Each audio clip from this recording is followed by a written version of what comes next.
We can just Go restart ahead. that a little bit. Welcome back, everybody, to episode number 3 of Get High Podcast. My name is Tom. I'm here with Mark. It's a pleasure to talk to you, mate. How you been?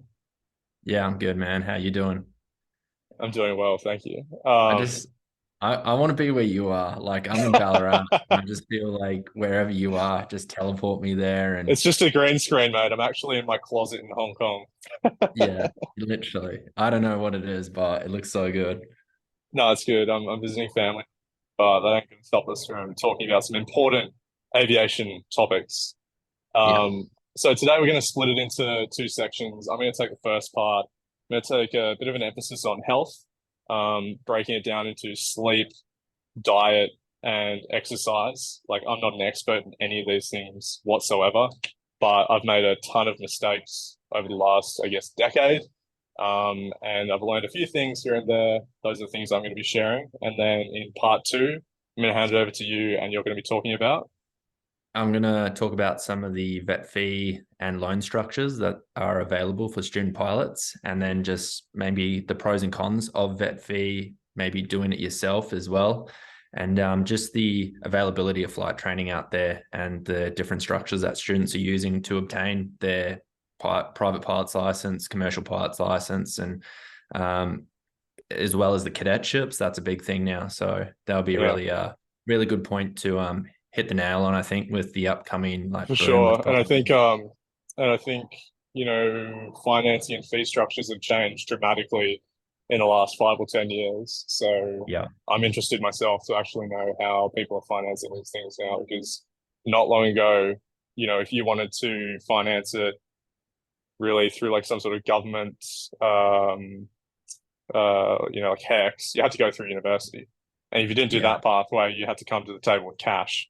And yeah, many people had families mortgaging their properties, like their homes, to get their yeah, kids through flying school. And I guess there's other avenues available to people now. yeah, Um, definitely. so sick.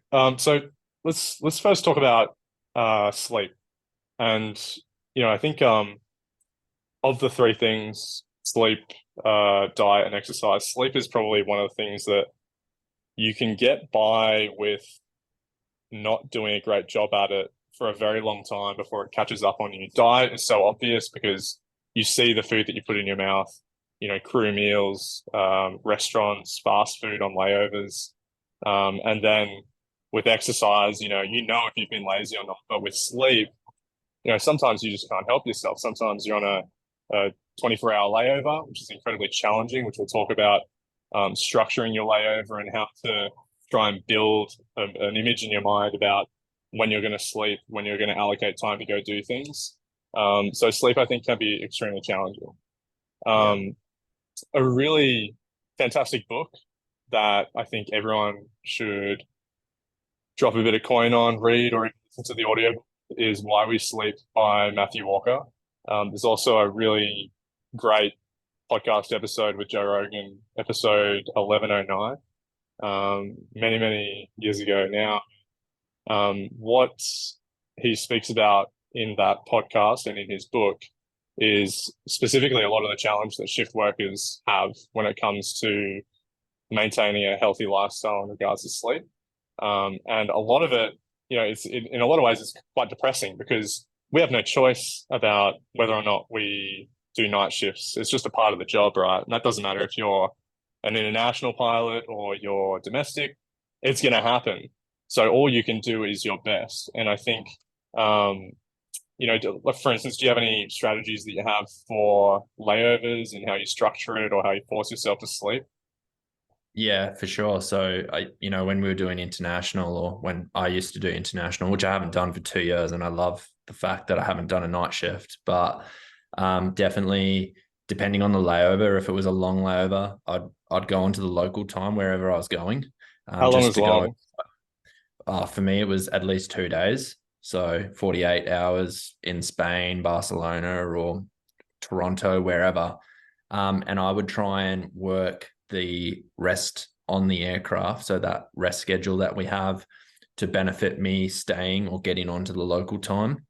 Right. Um, was like a London flight, which we've both Hong done Kong, multiple London. times. Yep, staying So at it's the like a airport. 10 or 11 hour flight. Yeah, and London's great. So if I was seeing people, yep, I'd make an effort to go out, try and get on local time, but I'd always just generally stay on that Hong Kong Perth time. And I personally think that's the best if you're trying to like reserve and keep your sleep credits. Um, when we're talking about like sleep in general, we have sleep we have to rest on the aircraft, right? It's like legal. Yeah. So generally that was a 4 crew flight, and we do, depending on the flight time, split the rest in half or movie, rest, rest. But Right. like you were Explain talking what about movie sleep. rest is for people who don't know what it is. Yeah, so movie, rest is pretty much, especially on the long sector flights, like 15 hours. We'd go watch a movie, and then the other pilot we're rotating with, he would go watch a movie. So we kind of Like say two 2 hours hours. each. Yep. And then we split the rest of it in half. So that might be like a 4 hour rest period for one pilot, and the other might get it hopefully 4 hours as well. And that's when you're meant to be sleeping, and Yeah. getting that rest that you need. I have had a flight where the captain was literally just like, yeah, sorry, mate. Like, I'm going to have to burn you out on this. And just did like Yeah. Yeah. seven Yeah. hours Yeah. Yeah. straight over the Pacific. And Yeah. I've done that. out, man, I just, Done that's it plenty. cruel. Like, And I guess, yeah. and I guess the reason why we split it into like 2, 2, 4, 4 chunks rather than just say 6 and 6 is because you develop a lot of I guess like alertness and like most of the time people are drinking coffee before a flight. You might even have some adrenaline.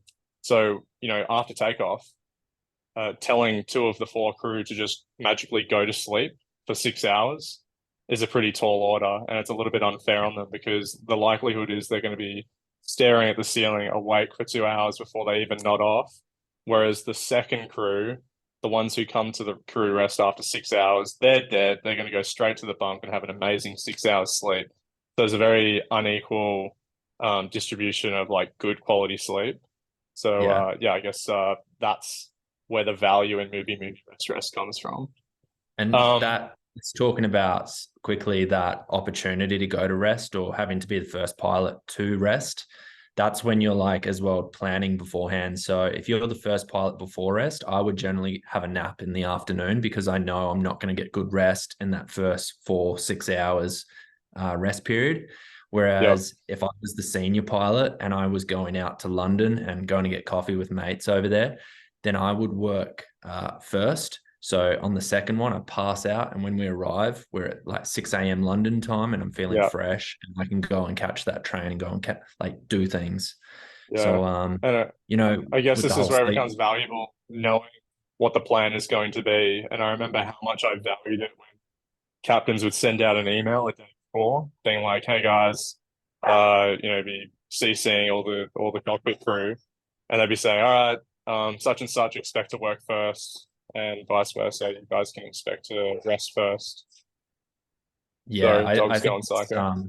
no, it's all good. I think that's really professional, and I would expect most airlines to do it. Not all captains do it, and it kind of sucks because you don't know. Okay, am I resting, sleeping first? Like, is the FO making the decision?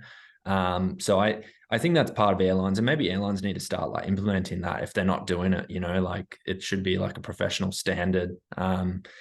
There's also with the regards to the sleep management, I guess people track their sleep. I never did that, but I definitely a huge fan of sleeping. So after a long haul flight, I nap. I'll go and get 2 hours nap because you can't get your sleep credits back after 24-hour period.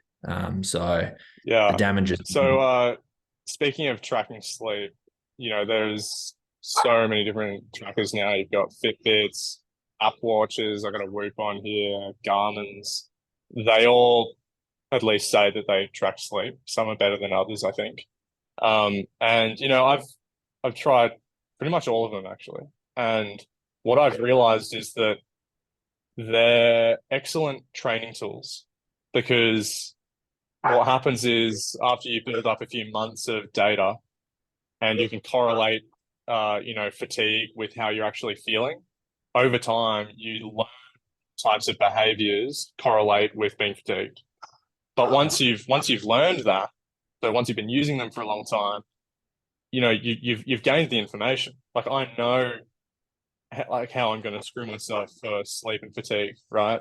So, I've rarely like I'm wearing it gone for months where I haven't used it because I know what the outcome is going to be after a 16-hour flight. I know that if I don't get rest immediately after, it's going to build up and you'll be redlining fatigue, sort of thing. Yeah. And Yeah. just with regards to sleep, like management, have you ever, and do you feel the immediate effects of not sleeping? So your performance towards, say, exercise or even Mm, ability for like theoretical work and on the yeah. flight deck? Yeah. So certainly, some people swear by exercising as soon as they land, and I think that's more so a thing where they know that if they don't do it now, it won't happen at all. Yeah. But I don't think it's optimal for health. I have a rule where after a long haul flight, I will always go to bed for minimum 6 hours. And Wow. a strategy that I use to make sure I'm getting that 6 hours, because we're crossing so many time zones, like I often wake up and I have no idea what time it is, what day it is. Sometimes I don't even know where I am. Like I literally have to think for a moment, what city, what country am I in? And Yeah. one tip that I use for making sure that I get that 6 hours of sleep is I'll set a stopwatch on my iPhone and I'll leave it next to my bed. And whenever I wake up, I'll reach over, check the clock, and if it's less than 6 hours, I force myself to go back to bed. So Wow. yeah, I think your I screen's think frozen. yeah, sorry if my screen's frozen, that's all good. Let's move on. I don't know what's Okay. happening. But Yeah, okay. yeah, I think the other thing to note with sleep is just with the time zones and the light as well. Like if we're in America, it's always like Yeah. daylight and we're sleeping and then versa. And it's like people think long haul is really glamorous, but I think generally your flight's always departing at midnight and arriving in the morning. And Yeah. it's not great, especially if you've got that 24-hour layover or min rest, like a 12-hour Yeah. turn or something. And it's just you're wrecked after it. And, I used to go play hockey games straight after like a Yeah. Yeah. layover or a long haul, and just physically you can't perform. So, um, No, you're hanging on there's by threads, aren't you? yeah, and there's a lot said to the whole health aspect of flying in general, right? We were talking before. So sleep and then exercise and eating, it's all part of Yeah. like this greater picture that when you're on a layover, you can't cook a home cooked meal. You have to eat crap No. generally. You're sleeping like crap. You're not exercising. So, if you do too many of Yeah. those, where is that breaking point where you're just becoming that fat FO? You get the FO belly. Yeah. Oh, fat captain as well. Or And a I've fat seen some cap. fat second officers.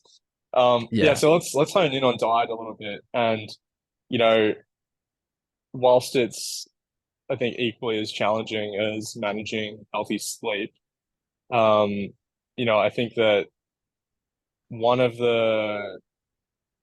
there's a ton of challenges to do a diet, particularly with, the type of roster I do where I'm away for half the month and you're in foreign countries, you don't know if there's, you might be, well, in fact, most of the time, your body's on the incorrect time zone, your body clock. So you're jet lagged, you're awake wanting dinner or breakfast at like 3, 4 in the morning. Yeah. And one of the challenges is the finances of it, how expensive it becomes ordering $20 to $30 Uber Eats meals and this isn't nice food. This is um, like Taco Bell or Yeah. Denny's or something, where, Some once you've Maccas. paid for tip and tax and everything for the literally the worst food, but the only food because there's only two or three places available in a 5 mile radius of you, you Yeah. end up What's that, just eating. Sorry. the in Gatwick, like, I'd wake up at 2, 3 a.m. in the morning over there, and there's only the coffee shop, like the 24/7 coffee shop in the terminal, and you're literally eating Yeah. like a croissant and a flat white. And like, the other people Living at the the terminal, dream. Yeah, they're all like the people who've missed their flights and sleeping on chairs and like sleeping in the Yeah, Starbucks. yeah. And you're just like, what the So hell am I grim. doing? Oh my God. Yeah. Yeah, this is why you don't want airport hotels, eh? But Yeah. even the math on that, let's call it an average of $25 a meal. And let's say you intermittent fast. So for 12 hours in the day, you're not eating anything. And then let's say you have two large meals to cover yourself for the rest of the layover. That's $50 a day, right? Yeah. That's now $750 a month. Okay. And Yeah. 9 grand a year that you're spending. This is US dollars, although 9,000 Yeah. US dollars a year spending on really trash food. Yeah. But the only thing that's available, right? And Yeah. I guess the way I try and manage this is I just accept it as one of the unfortunate realities of international long haul flying. And Yeah. when I'm home, I don't touch any of that shit. I Yeah. try and cook as much like whole foods as possible. I eat at home as much as I can.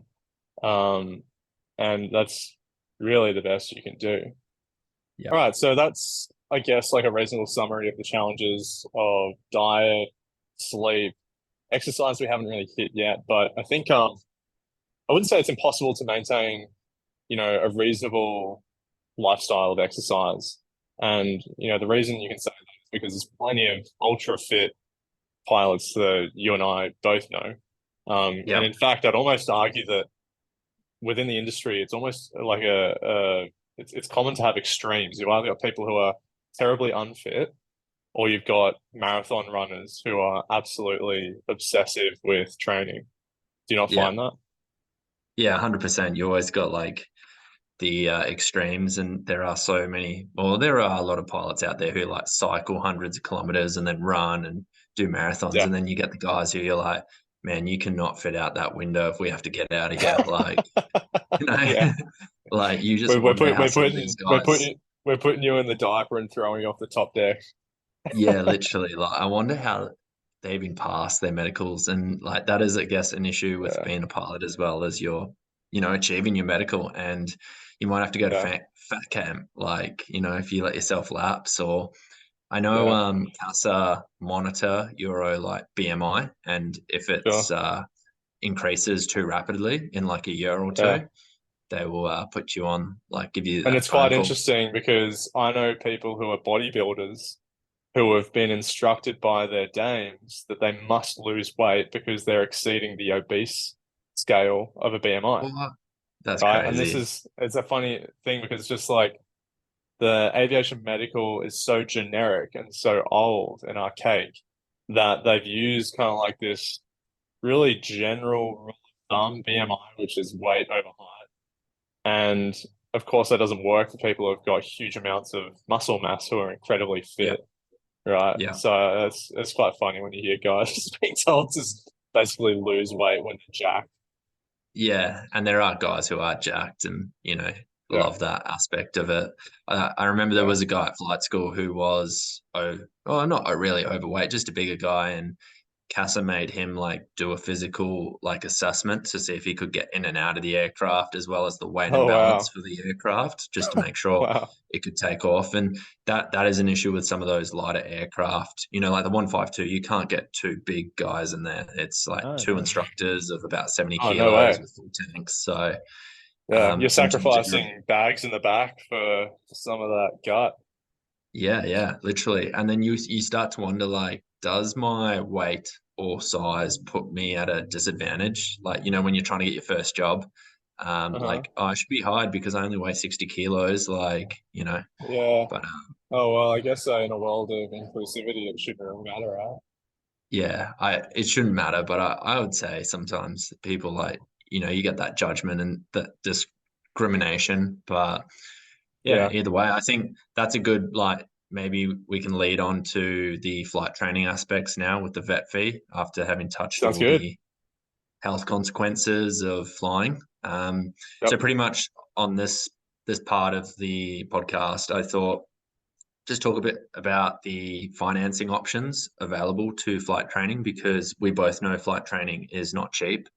And I was Hmm. just doing a bit of research, And since I started flight training, like when I started, a Cessna 152 was about 170.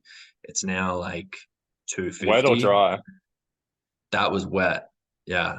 Wow. Okay. That's, Not bad. yeah, regional, like small, crappy 152s, I guess. Yep. Now you're looking at a 172. Let me just have a look here. I think it was 370. So, Who's that with? Can you no, drop some sorry. names? Nah, or I don't know if I should be dropping names, but if you're at a flying school, like send Are send they the based in prices, WA? right? They are based in WA, but they are cheaper than most of the operators out there. Like for instance, a twin engine IFR capable aircraft now is $750 in WA. Yep. That's Easy. dual. Yeah. Yeah, dual rate for a 172's $430. Solo's Wow. $380, and a Wow. 182. So that was a 172. 182 is 550 dual, um, Wow. 500. So you can imagine for a 210, what did I pay? I hired a 210 last And year, I and I think it was wonder, like I wonder how much of that 600 money's going bucks. to the instructor.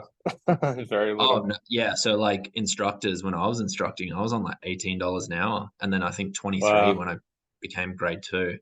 So Yeah. not much is going. Now I there's don't know been that there's been wage inflation within the industry. Has the like instructor and like education component of the industry seen any of that wage rise, do you know? it will, because the EBA got changed last month, didn't it? Everyone got For a 5% instructors? pay rise. Yeah, for Oh, okay. everyone on the min wage EBA for Australia, like seven For three pilots, we pilots. all got 5% increase, and that was for Right. everyone. I'm pretty sure. I was talking Oh, to okay. an old student who flies what is it, a 208, a Caravan Yeah. IFR, and he's on 80K and lives in Darwin, obviously.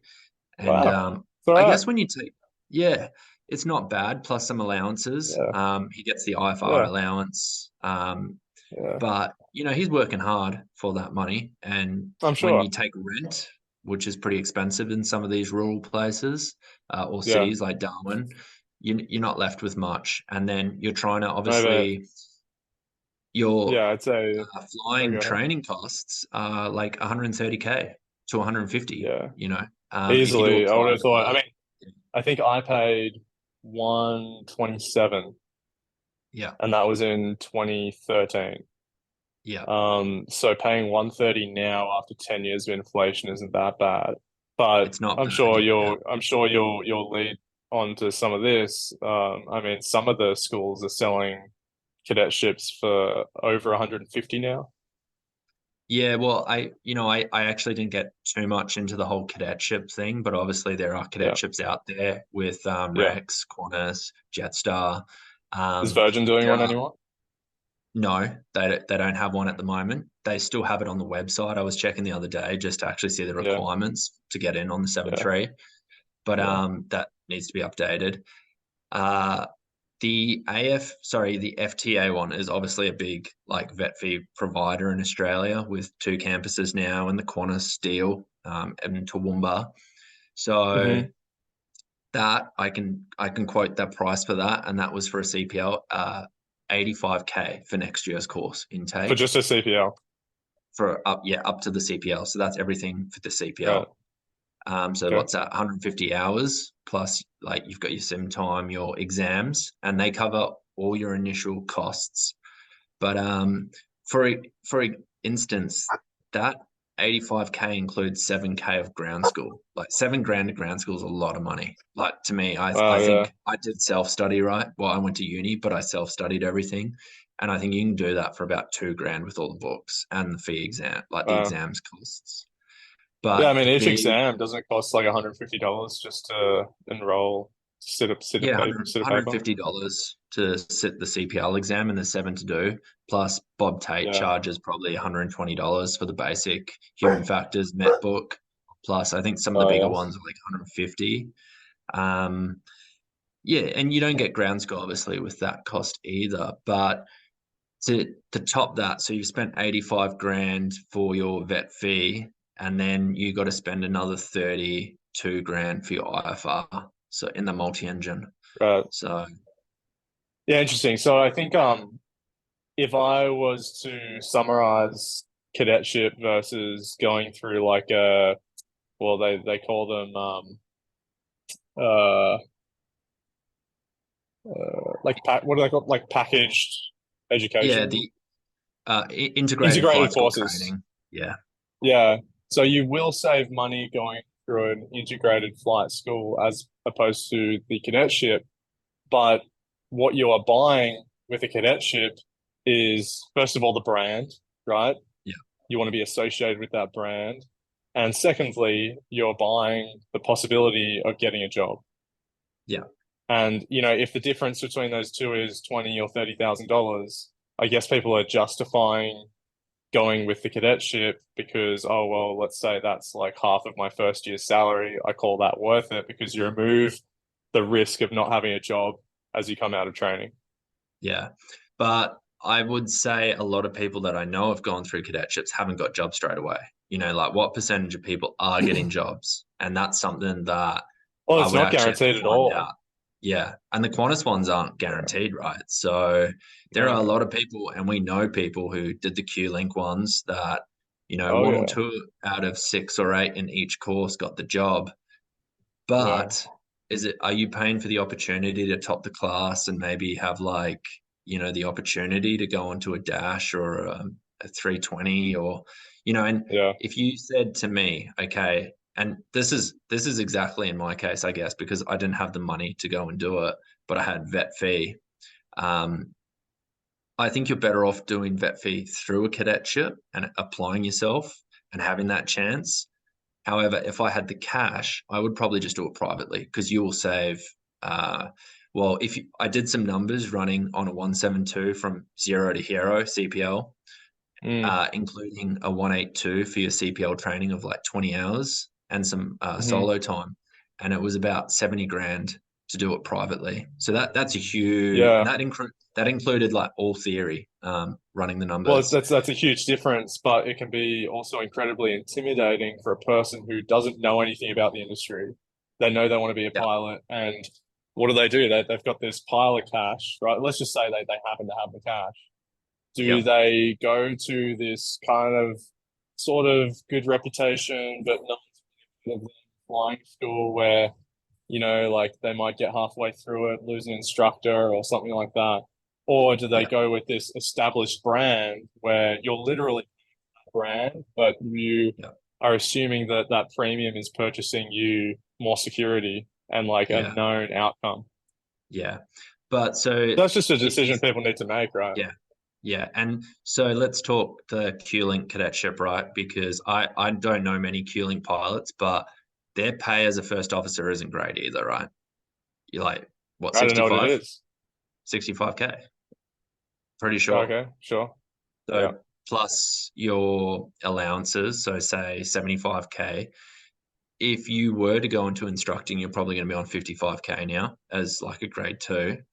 Um, the things to note is if you're in a cadetship, you're not getting out. Like you're planning to stay there, right? Especially in the Q-Link group, they're not going to let you go into Qantas. Um, Sure. if if it was me and I had the cash now, I might be inclined to actually go get some 210 time somewhere in a flying school if they got one or 206. They have 206s. There's a couple of flying schools.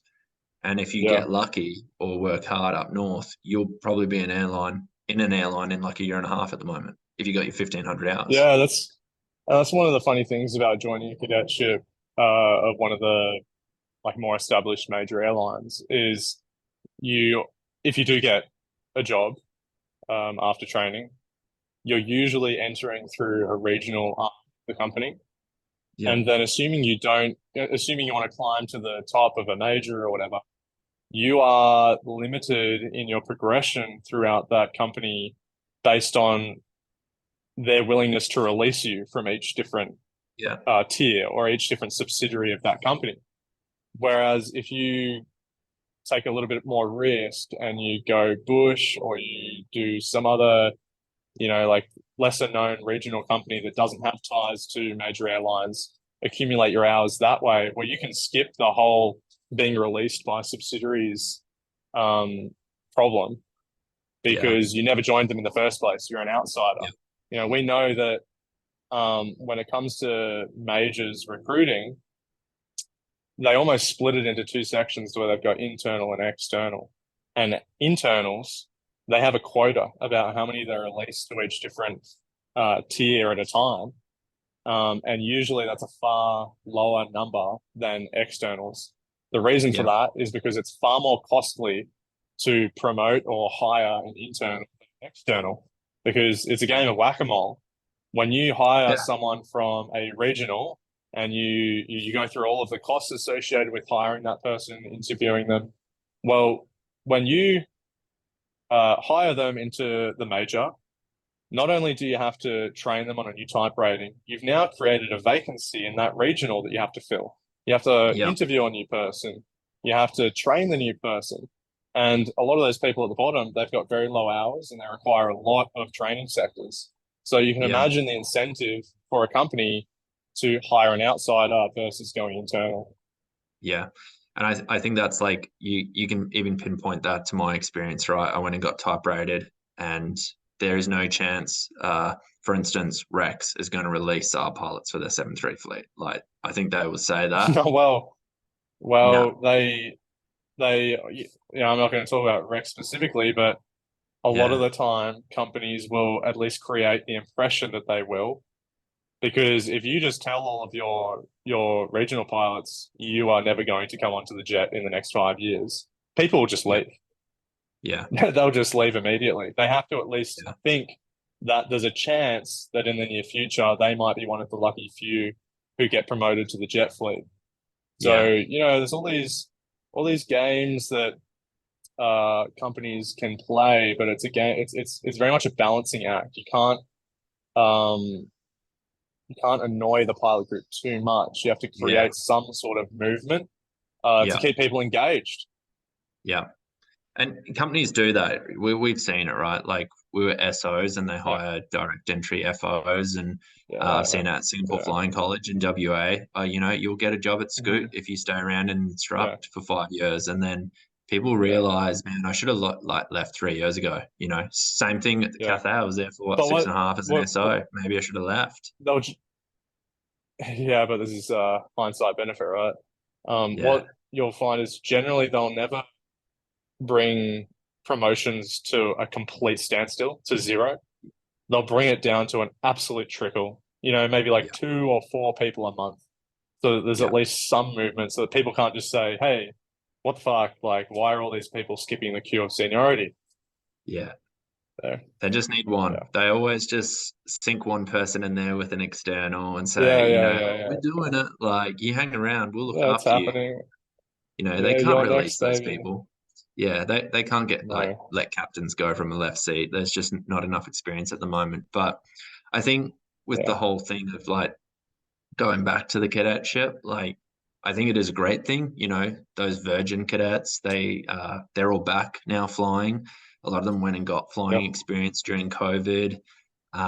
Just, I think generally the stigma is as well, if you've come out of a sausage factory, it's harder to get that job up north. So if you've gone and done the cadetship and then everything goes Yes. pear-shaped, compared to someone who's maybe done it privately, there's just that stigma of like, oh, well, like sausage factory, DA-42, Yeah, DA-40, yeah, like yeah. not real GA Well, planes. there's an impression that you might have been spoon-fed or babied in an airline environment, I think, where a lot of things are done for you. Yeah, Whereas, if you're entering a GA environment, first job, you're expected to do virtually everything except for collect the yeah, money from the customer. And even yeah, sometimes you have to do that as well. yeah, yeah. Um, yeah, so that's I remember yeah. when I went and hired that 210 off the gentleman who hires his 210 out to people. He was saying, some people coming through these flight schools had never even refueled their aircraft because generally at most like, Wow. class D, you call the refueling truck up and they fill Yeah. it up for you. But Yeah. I obviously It's was funny, instructing and working where we had to refuel every plane, and it's like, damn, where do I earth the thing, or like, how do I yeah, operate a yeah, yeah. Bowser? Because you're going to be up north in remote areas where no one's telling you no refuels there. Like you got to get up on the wing and fill it Oh up. God. Oh, I mean, like the idea that some people are in this industry and don't know how to do that stuff is quite ridiculous to me. Yeah, But I but it think happens. I was having to think about this like cadetship versus like integrated flying school comparison earlier, and I guess the pro that people would argue for the established cadetship is you're kind of being taught from day one, and you get reminded about this a lot. Oh, you know, you need to be procedural because this is how we do it on the 320. Or you need Yeah, to be procedural because, oh, well, in a year's time, you're going to be on the line. This is going to be expected. So yeah, I guess like some people would argue that procedurally, people might have better training or at least expectations. yeah, Whereas a lot of flying schools, you can get away with more, I suppose, like practical education.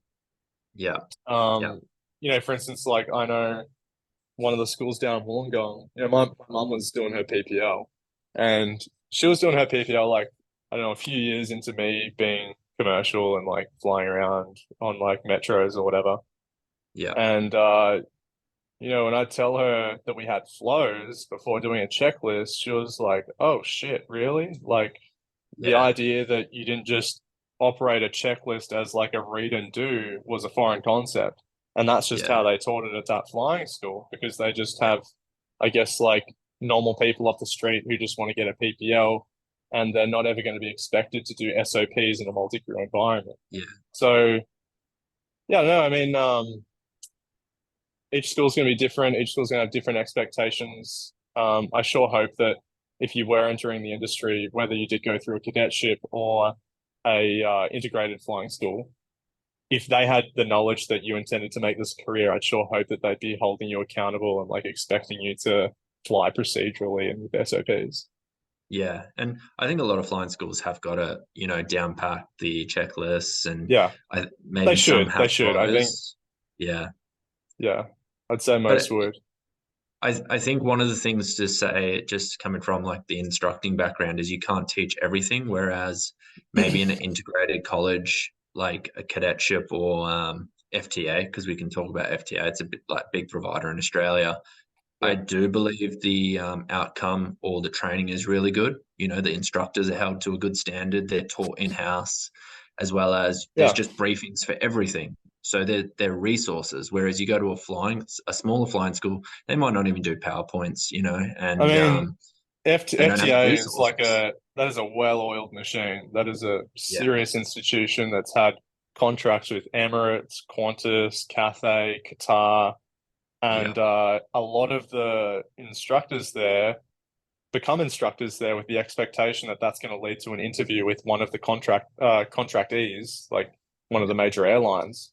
And that is an incentive for them to fly very well and have a good referral for when they do get an interview at a major airline. mm, So I yeah, guess FTA is like a good example of but it almost is a cadetship, really. Like in a yeah, lot of ways, I see it as a cadetship. And yeah, remember when we were there, I think Cathay was the only contract they had, and then they had a small arm of like private trainees, like maybe yeah, 10 or something like that. But yeah. I'm positive that those people who were doing it privately on their own were being trained identically to how the Cathay cadets or like new hires were being trained. Yeah, no, 100%. And I think that's a good thing though. And that Yeah, is part of, those pilots going out and say, well, I was trained to this standard, and, maybe not the sausage factory standard either, but yeah. when is like when are you getting babied too much, maybe as well? And I think that comes down to there's a lot of training that goes on after your flight training. Like, I remember my testing officer said, "Oh, you got your CPL, congratulations. Now you're going to really learn." And that's when you start, Oh, you know, dude, like I lights think that's around like that's the thunderstorms, and that's probably like you the know, biggest fallacy is like this idea that you since now you know shit. yeah, Like that's an incredibly dangerous idea to have because like I mean I'm sure you'll say the same thing. Like I still learn stuff every flight. every Like flight, yeah, you every flight, and I think the day that you stop having that perspective is probably the day you kill yourself, I imagine. Yeah, yeah, Because you get complacent, you get comfortable, you stop studying, and then you yeah, get put in unusual environments or yeah, unusual 100%. attitudes. I guess that's maybe in the GA world where it is a lot of it is self training. You know, you're like chief pilot's probably not going to train you once you're checked to line on a Yeah, 210 yeah, or like 206. They're not going to be like, yeah, hey, have you ever thought about thunderstorm avoidance, or have you ever like considered what you'd do if like your passengers and you were stuck in the middle of nowhere, and you've probably still got an Optus phone or something. So yeah, yeah, I yeah, think there's a lot of like real life experience and experience that we've probably also picked up on just flying with so many different people. yeah, Um, absolutely. and that's the best thing about really flying is meeting new people and learning from them as well. But yeah, Agree. I don't know. There's so many ways to like skin a cat as well. So Yeah, yeah, so awesome. Very good. I think that's a lot of valuable information about financing, about the differences of cadetships versus private integrated flying schools. yeah, for Um, sure. let's quickly touch up on some real world news before we wrap up. See, since we last spoke, United has signed a new 5-year contract Yeah, with their pilots, upwards of in the best case scenario, 40% pay rise for some pilots. yeah, And that's going to be spread over 4 years where they're going to be getting progressive pay increases. Pretty good news for pilots all around. And a big win for ALPA, which is like the major airline union in the US. And I guess one of the main objectives of the United pilots was to, in their opinion, get fair payment, but also to match one of their competitors, Delta.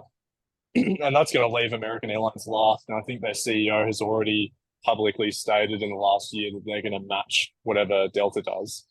So yeah, positive news. It's one of those, rising tides lifts all boats. yeah, Hopefully, we see some of that outside of the US in Australia. yeah, I think, you just spoke about how there's been some pay increases across the board nationally in Australia. yeah. Virgin's coming up to a new CBA. Rex, are they doing a new CBA? They just signed one. Rex got theirs through. Yeah. Yeah. So that was probably what, a 10% pay rise from 121 to 129. Okay. Yeah. So, moving in the right direction, but I'd still say it's a conservative movement considering the amount of inflation that's hit the entire world over the past 5 years. Yeah. Um, yeah, so I mean, some other information on that United deal. It's a $10 billion increase in cost for the airline over the next 5 years. So a massive increase in costs. But one of the ways I think that they're going to offset that increase in cost is that they plan to increase their number of seats across the entire airline by 30% in that same 5-year period. Actually, Yeah. before 2026. So if you Okay. think about that, whilst they are increasing their unit cost per pilot, if each pilot is flying 30% more passengers, at least part of that increase in wage will be offset by the increase in number of passengers that are going to be on each flight. Yeah. I don't know if you saw, they had some ludicrous number of 787 orders that they I placed didn't. last year. Yeah. Yeah, I'll try and throw up an article on the screen if I can find one, but yeah, massive expansion you're seeing in the US. And I guess Yeah. the only reservation I'd have about that is don't expand too aggressively, too fast, because Yeah. we know how that ends. It's the standard boom bust cycle of aviation. And the last Yeah. thing we want to see is this over expansion into a recession, and then you see hundreds, if not thousands, of pilots laid off because airlines overestimated the amount of demand that they were going to need in the future. Yeah. So I can't remember where I saw the United thing, but I've got an article up which is just basically saying it's $110 first year FO, and then goes to like 160 plus there's that 5%, I think, for a 7.3. It depends on your time or length in the company, but yeah, Of course, yeah. 100%. It's such an exciting time because we haven't seen this since we've been flying, and No. I just know No. everyone always says like the US is like it goes big and it goes hard and then it also falls Yeah. really fast. And just hopefully we're in the right Capitalism. seat at that time. Yeah, yeah. But I Yeah. don't think Australia's seen pay rises for a long time in Australian Do aviation you either. So do you think that this vacuum that's happening in America where they're sucking up pilots from Australia on the E3 program, do you think that any of the companies in Australia are even noticing that? Or do you think there's sufficient students in the pipeline? We've got these cadetship programs where there's basically yeah, a fixed known quantity of pilots that are going to be produced every year, guaranteed to fill seats if they're needed. Do you think yeah. that Aussie pilots leaving is having an impact yet? 100%. So the recruiter I was talking to last week obviously said now there are more individuals generally of like single young who they would normally be considering to hire are not there. Mhm. Right. However, they're So who also is showing up to the interview? That's what I want to know.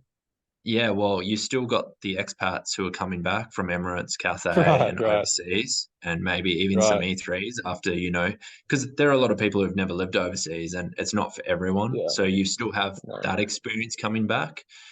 You've also got like low time pilots that, for instance, I was talking to a friend recently who, when he was hiring or like got into a jet gig here in Australia, there were Dash 8 captains, Cathay FOs, like very experienced pilots. And now, I can tell you that's not there. There's Yeah, 1,500 hours, GA, turbine, twin piston, and they're getting mm, into jets, which is a yeah. crazy time for all of us, which is awesome. But yeah, man, I don't know if they said E3 and you could go and work at a Delta or United, yeah, that'd be a tough choice. I think if they started taking Oh Aussies, I God, think a lot more would go.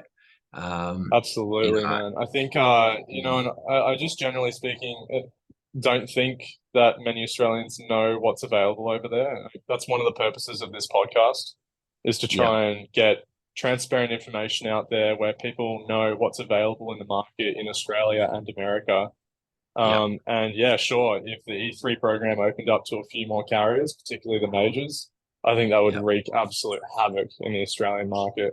Because yeah, right now, you're looking at, I guess, like in terms of pay, you're only able to apply for B tier, yeah, um, like pay scale companies in airlines. the US. If that got opened up to A tier, like unless you're absolutely like your heart is set on living in Australia, like you'd be a madman to stay. Yeah, I know. I think was it American 7-3 out of like New York or a lot of the carriers. If you put yourself in New York or the expensive places, San Fran, you'll be a captain in one Yeah. year on the 7-3. Like Oh, well, Delta, I saw this in a news article. Delta, I think 757 commands are at 3.5 months. wow, It takes three I'd put months to my join a company. By the yeah, time you it finish does. ground school and you have your type rating, you're going to be at three Yeah, and a half months. And they're yeah, actually getting angry at the pilots for saying, no, I'm not ready. Guys yeah, are freaking out because, I mean, I've been on 7-4 for a year now. There's no way that I would go in the left seat. Like, I yeah, think you need minimum probably 3 years of yeah, just getting comfortable in the machine, seeing enough maintenance defects, dealing with dispatch yeah, before you absorb liability or the yeah, responsibility, yeah. you know? Hey man, it's a different beast, the America, right? Like you said, not Yeah. many people have seen it, and I think, if my general advice to anyone who is maybe like looking at that, I'd be like, if you got 1,500 hours, just go for it. Get on a Oh, CRJ or an I EJ mean, if and just live the dream. every person who's under the age of 30 who isn't flying a jet in Australia, I'm telling them to go to America. Yeah, yeah, Like that's like an order. Like get the hell over there. yeah, yeah. Because Why not? there's the other thing is that there's just so much experience coming back repatriating from overseas right now Yeah, that I mean, if your heart is set on joining one of the Australian airlines, of course apply. But yeah, there's just, I mean, you've done interviews in Australia recently, yeah. and like, tell me, like, what's the experience you're seeing? There's quite a variety, Uh, I imagine. yeah, like FOs, metros, turbine time, but 1,500 Any jet hours. people? Any repatriating expats? Just me.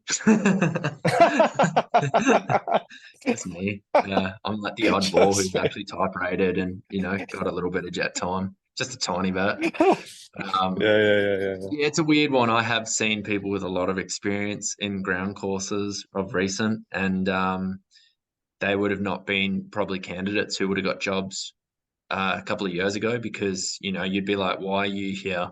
You're like 60, Yeah, 65, retirement. yeah, But I think the airlines now are so desperate that they're just taking those people just for a yeah, couple of years, even if they have to. And then they have to take GA warriors now, So yeah, man.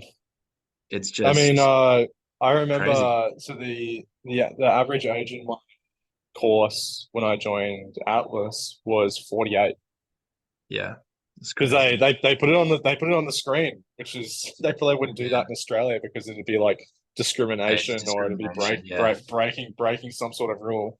yeah, But literally, like, it was one of the first things they threw up on the PowerPoint once everyone was sitting down in the classroom, all like 46 of us.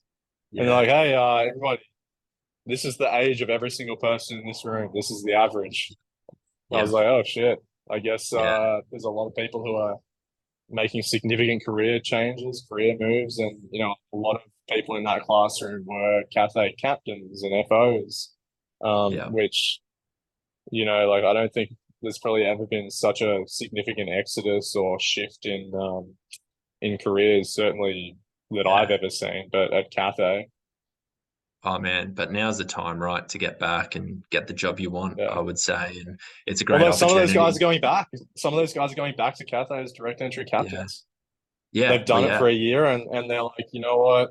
As much as I wasn't impressed with my employer previously, you know what? I actually don't dislike them that much. And yeah, Yeah. there was a pay cut, but yeah, I can probably still survive on it. Yeah. So yeah, there's people Reality going check back. for some. But This is the mate, I this is think, the velocity we were talking about. Like, there's just so yeah, much displacement. movement. There's so much movement happening. Yeah. You just got to wait for it to settle, right? And then, see what's happening with the industry. And I don't know, I think airlines are paying a fortune right now to get training and they don't have training capacity. And then, they're picking up people Yeah, with little experience. So that's extra training required. But it is what it yeah. is. But mate, I think we'll sum it up and just say there was a lot that we've just talked about for part A and B. But yeah, it was good and enjoy the time out in the valley, wherever you are now in the bush. Undisclosed location. Yeah, under some, catching up on your sleep credits and your health and the fresh air and Oh, mate. Yeah, I'm on day 4 of my days off, and I think I've finally got back into the green. Thanks, Boyd, man. yeah, yeah. I Yeah. I haven't worked for so long, I wouldn't know what it feels like. I Yeah, just rub it do in. ground courses. Yeah, I just Salt, you salt, know salt in the wound. that's it. Either way, until next time, we will have a chat All right, and man. we'll figure out what we're going to be talking about next time. So we'll catch you then. Thanks See everyone ya. for listening. See you later.